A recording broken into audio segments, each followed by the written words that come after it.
Alright. Masih belum ganti, Pak. Masih chapter 25 option VA. Oh, oke. New share 27. Share. Oke? Muncul? Oke, Pak. Oke. Muncul, Pak. Baik, kita lanjutkan materi kita ke chapter 27 terkait dengan leasing. Ini chapter terakhir ya dari materi kita di buku di materi Corporate Finance 2. Jadi komplit nih topik kita. Alright. Cita-cita kita di dalam topik leasing ini adalah Anda memahami terhadap basic lease terminology. Anda memahami kriteria kepada capital lease dan operating lease. Anda memahami kepada incremental cash flow untuk leasing. Anda memahami perhitungan net advantage to lease. Anda memahami terhadap good reasons untuk melakukan leasing daripada membeli ya. Nah, lease or buy. Alright. Lease terminology. Ya, sebentar. Ada second. Kita mati. Alright.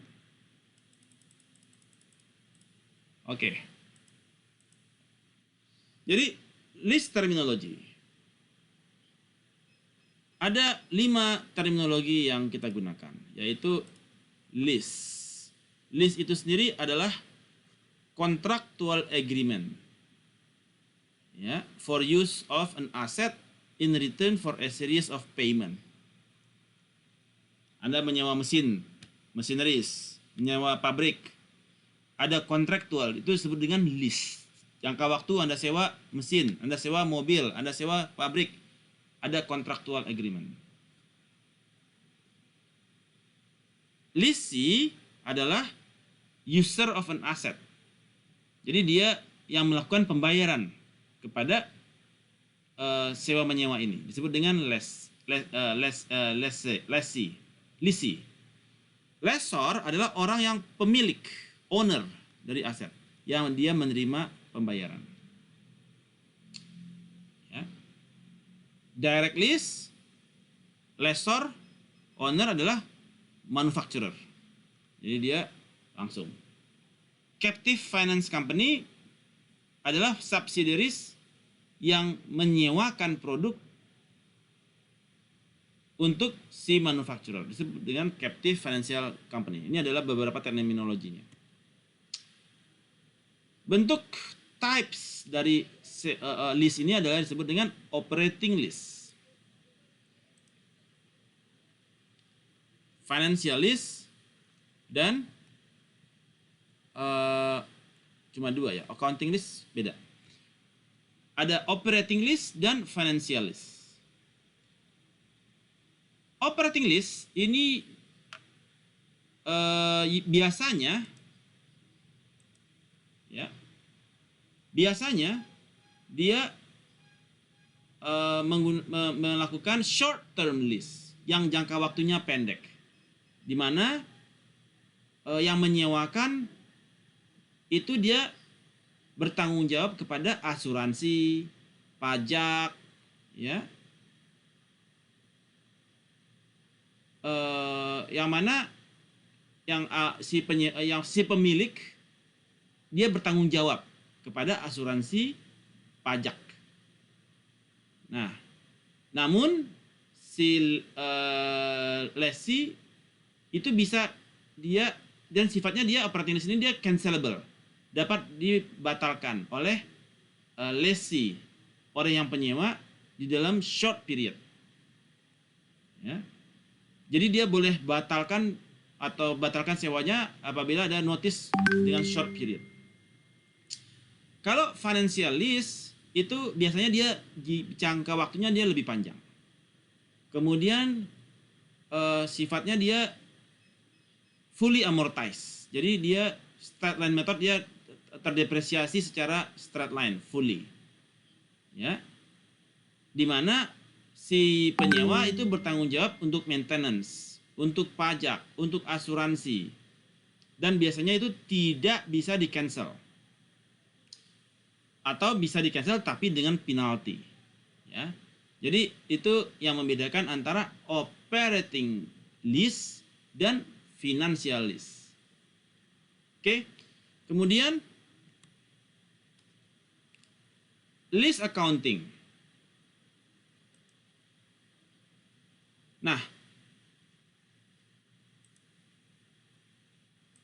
di dalam lease accounting dia terkait dengan harus dia comply dengan FASB, Financial Accounting Standard, ya. Di mana financial lease itu dia akan di treatment sebagai debt financing, dan operating lease dia di treatment sebagai off balance sheet, ya. Jadi ini adalah treatment dari sisi accounting terhadap financial lease dan operating lease.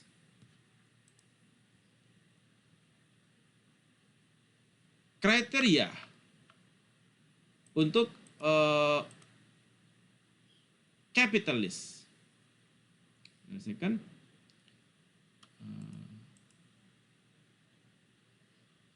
Jadi kalau kriteria berikut ini dia meet, maka the lease is considered a capital lease dan harus dimunculkan di dalam balance sheet. Apabila kontrak itu melakukan transfer ownership by the end of the lease term. Jadi kalau dia di akhir periode sewa itu dia ada lease, ada transfer ownership dari yang pemilik pemilik kepada penyewa, itu dia harus dimunculkan di dalam balance sheet. Kemudian si penyewa bisa membeli aset di bawah harga pasar, maka itu harus dicantumkan di balance sheet. Kemudian jangka waktu sewa menyewa adalah 75% dari life value of the asset. Jadi kalau jangka waktunya dia itu 75 lebih atau sama dengan 75% dari jangka waktu itu harus dilaporkan. Dan present value dari lease payment itu at least minimum 90% dari fair market value at the start of the lease. Jadi ini adalah accounting treatmentnya dia kepada transaksi sewa menyewa ini.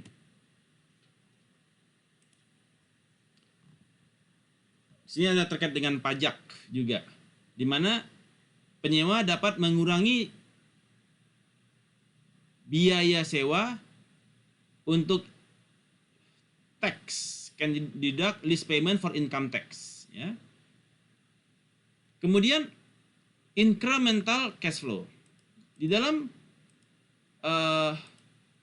sewa menyewa, incremental cash flow itu adalah cash flow dari si penyewa, ya, di mana ada cash outflow berupa after tax lease payment, artinya ada cash outflow dari si penyewa, dan ada depreciation loss yang juga berupa cash outflow, dan ada juga initial cost yang merupakan cash inflow, ya. Initial cost of the machine. Nah, ini adalah kenapa dia disebut dengan incremental cash flow. Contoh, ABC Incorporation membutuhkan mesin baru.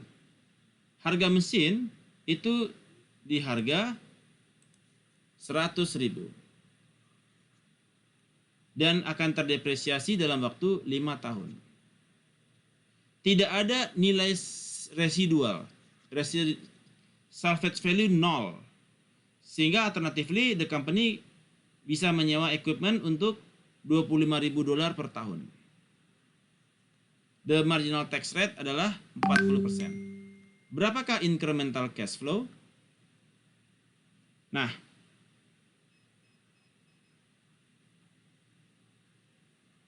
After tax, karena dia ada corporate tax 40%, di mana dia sewanya 25.000, maka after tax lease payment adalah 25.000 dikali 1 dikurangi 0,4 sebagai tax, yaitu 15.000. Ya, outflow dari tahun 1 dan tahun kelima. Ya. Jadi dia cash outflow karena dia menyewa ya, ada cash outflow yang dia menyewa. Kemudian loss depreciation tax shield. Ada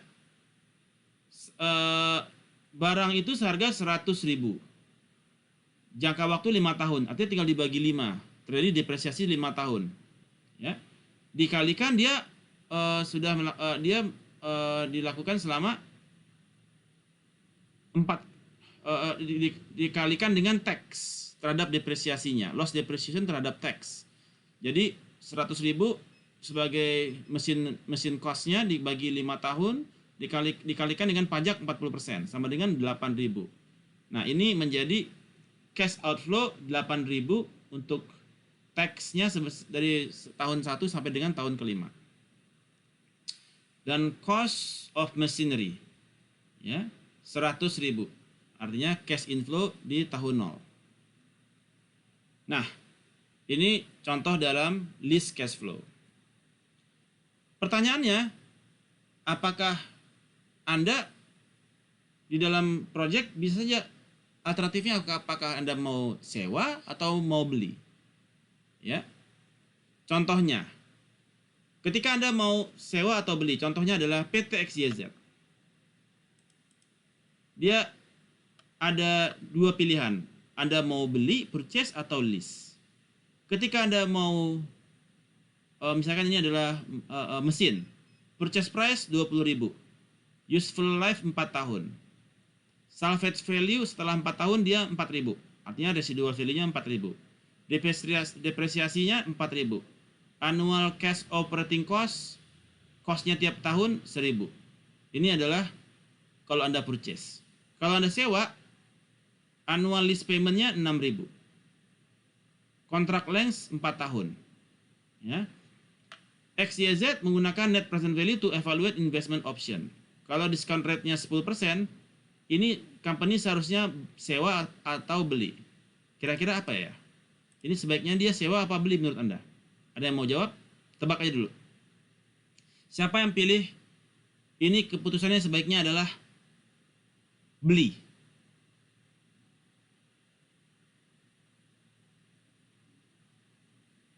Dia beli 20.000 purchase price, usage value-nya 4 tahun, salvage value-nya dia $4.000 residual, depresiasinya 4.000 per tahun, dan operating cost-nya $1.000 per tahun. Dibandingkan dengan dia sewa $6.000 per tahun dalam kontrak 4 tahun. Mana yang lebih menguntungkan bagi perusahaan? Beli apa sewa? Ini idea kira-kira? Dilihat dari soalnya aja. Yoga, kira-kira Bella sewa apa beli? Oh, Bapak. Sewa. Oke. Markus, kira-kira sewa apa beli? Beli, Pak. Beli. Oke, kita lihat. 6 kali 4, 24. Jadi kalau kita analyze, kalau kita beli, cash flow, negatif cash flow, initial investment, negatif 20.000. Cash operating cost, kan $1.000 per tahun. 4 tahun, kita present value kan. Ya, dengan rate of return 10%. Dapat minus 3.170. Salvage value di akhir tadi 4.000. Di present value kan dapat 2.732 plus. Maka NPV kita adalah negatif 20.438. Jadi kita uang keluar 20.438. Setelah kita present value kan. Kalau kita sewa 4 tahun 6.000. Present value 4 tahun 3,16. Jadi seperti biasa ya, dibagi 6.000 dibagi 1.10 pangkat 1 ditambah 6.000 dibagi dibikin present value, maka total biayanya adalah 19.119. Bandingkan antara NPV yang negatif 20.000 dan negatif 19. Berarti lebih menguntungkan yang kita sewa. Di mana lease option itu harganya lebih murah $1.419. Nah, ini bagaimana kita memutuskan apakah kita buy atau lease berdasarkan net present value dari purchase maupun net present value dari lease option. Araso? Araso ya Pak. Oke. Nah,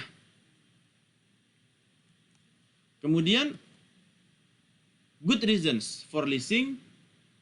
Kenapa kita bagus lebih menguntungkan dengan leasing? Karena kita ada kemungkinan ada opsi bahwasanya tax may be reduced juga kepada uncertainty. Misalkan Anda sewa tempat nggak cocok, mau pindah, udah terlanjur setahun kan. Nah, Anda bisa mengurangi uncertainty. Misalkan Anda beli rumah, Anda mau beli apa sewa rumah? Kalau Anda sewa, gitu Anda lihat, banjir, nggak cocok nih banjir, udahlah cari lokasi yang lain. Ada reduce some uncertainty. May have lower transaction cost, ya lebih murah transaksinya mungkin. May require fewer restrictive covenants, ya may encumber fewer asset than secured borrowing. Ya. Nah, banyak sekali good reasons untuk leasing. Jadi relatively lebih menguntungkan daripada beli. Tapi ada juga yang dubious reasons, yang kurang menguntungkan. Ya, di mana itu muncul di dalam balance sheet, ya. Especially di dalam leverage ratio, kemudian 100% financing, kemudian dia low cost itu walaupun low cost, some may try to compare the rate of interest to other market rates, ya. Tapi nggak selalu comparable. Alright, that's all the topic for leasing. Alright, cool. Any questions? Any questions? Leasing? So far so good? Kapish?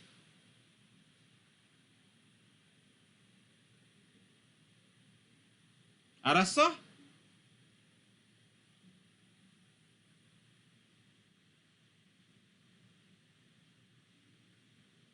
Araso?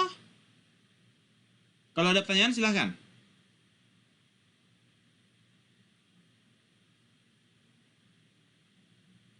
Tidak ada pertanyaan? So far so good? Yoga, ada pertanyaan Yoga?